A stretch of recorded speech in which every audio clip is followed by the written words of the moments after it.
조합제 TV 시청자 여러분 안녕하십니까? 2024년 2월 20일 오전 11시 12분입니다. 새로운 미래 이낙연 대표는 이준석 대표의 개혁신당과 통합하지 않겠다고 선언을 했습니다. 이로써 이낙연 대표는 지난 9일 제3지대 사자 통합선언 이후 11일 만에 개혁신당에서 이탈, 독자 노선을 걷게 되었습니다. 개혁신당 새로운 미래, 새로운 선택, 원칙과 상식 이 통합선언을 했는데 그 중에서 이낙연 세력이 빠진다는 이야기입니다. 이낙연 대표는 서울 여의도 새로운 미래 당사에서 기자회견을 열었습니다. 존경하는 국민 여러분, 사랑하는 당원 여러분, 여러분께 머리 숙여 사과드린다고 했습니다. 전날 개혁신당 최고위원회에서 선거 관련 전권을 이준석 대표에게 위임하는 안건이 다수결로 통과된 것과 관련해 가지고는 통합 주체들의 합의는 무너졌다. 2월 9일의 합의를 허물고 공동대표 한 사람에게 선거의 정권을 주는 안건이 최고위원회의 표결로 강행 처리됐다. 그것은 최고위원회의 표결 대상이 될 수 없는 것이라고 했습니다. 지난 9일 통합합의문에서 총괄 선거대책위원장을 이낙연 대표로 한다고 밝혔는데 선거 정권이 주어진 총괄선대위원장의 권한을 이준석 대표에게 넘기는 안건은 최고위원회의 합의사항이 아니라는 논리입니다.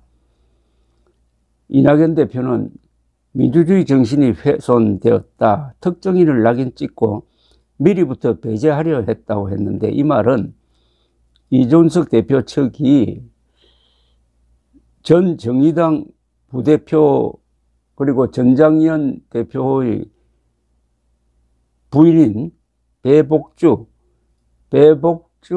씨의 입당과 관련해서 정체성과 다르다. 당의 정체성과 다르다는 입장을 낸 것에 대한 언급으로 보입니다. 이낙연 대표는 낙인과 혐오와 배제의 정치가 답습됐다. 그런 정치를 극복하려던 우리의 꿈이 짓밟혔다고 했습니다. 이에 대해서 이준석 개혁신당 공동대표는 어제 관훈클럽 토론회에서 배복주 씨의 행태를 쭉 열거를 하면서 개혁신당과는 맞지 않는 사람이다라는 설명을 한 적이 있습니다. 이낙연 대표는 합의가 부서지고 민주주의 정신이 훼손되면서 통합의 유지도 위협받게 되었다라고 했습니다. 이낙연 대표는 저희는 통합 합의 이전으로 돌아갈 수밖에 없게 됐다. 다시 새로운 미래로 돌아가겠다. 당을 재정비하고 선거체제를 신속히 갖추겠다고 했습니다. 이낙연 대표는 당장은 여당의 과반 의석 확보를 저지하도록 저희가 더 맹렬히 싸우겠다. 총선에 매진하며 총선 이후까지 대비하겠다고 했습니다.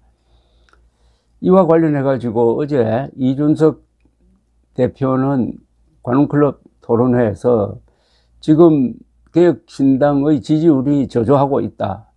이럴 때는 선거 국면에서는 선거 지위를 신속하게 해야 한다. 그리고 정책으로 승부를 해야 되는데 지금식의 당 체제로는 어렵다. 그러니까 자신에게 선거 지위의 정권을 맡겨달라는 요구를 최고위원회에서 다수결로 승인을 했으므로 절차적 정당성이 있다.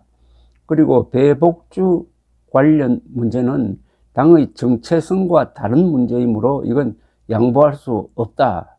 뭐 이런 이야기를 했습니다. 배복주 씨가 과거에 반미 집회에 참석한 것이라든지 전장현의 불법 시위를 비호한 것 등등이 포함된 지적이었습니다. 그러니까 이거는 양보할 수 없는 정체성의 문제다. 또 하나는 다수결로 결의한 사항에 대해서 이낙연 공동대표, 지금 이제 공동대표가 아니죠. 공동대표가 불복하고 여론의 판단이 어떤 방향으로 흐를지 궁금합니다. 그런데 이 통합이 처음부터 좀 무리였다는 생각은 듭니다. 우선 정책으로 승부를 해야 되는데 정책을 뒷받침하는 이념적 지향점이 다릅니다.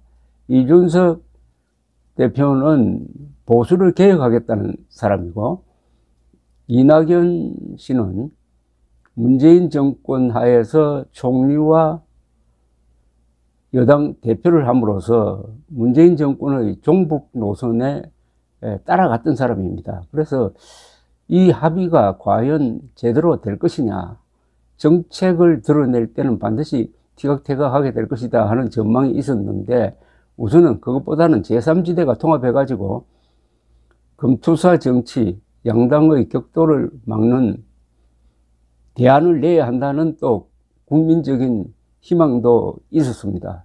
그러나 한 일주일 정도 같이 있어 보니까 이런 사단이 난 겁니다.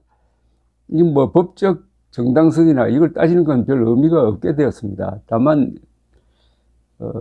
합치겠다고 약속한 4개 정파 중에서 이낙연 세력만 이탈했습니다.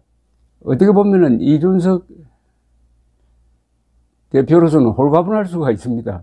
그 말은 이 당은 몽골 기마군단처럼 신속하게, 그리고 순발력 있게, 그리고 양당이 할 수 없는 정책을 내물어서 국민들이 마음을 잡을 수가 있는데, 이질적인 요소가 합쳐져 버리면은 그 합의 과정에 시간이 걸립니다. 그 몽골 기마군단이 잘 싸웠던 이유는, 몽골 기마군단은 보병이 없었습니다. 전원 기병이었습니다. 그러니까 이동 속도가 빠른데, 보통 농경국가의 군대는 보병과 기병이 합쳐집니다. 그럼 그 이동 속도는 보병에 맞춰야 합니다. 이낙연 전 대표가 이탈함으로써 이제 이준석의 개혁신당이 몽골 기마군단처럼 기동성을 확보를 하면은 이번 이 시련은 극복할 수 있을 것이라고 생각됩니다. 감사합니다.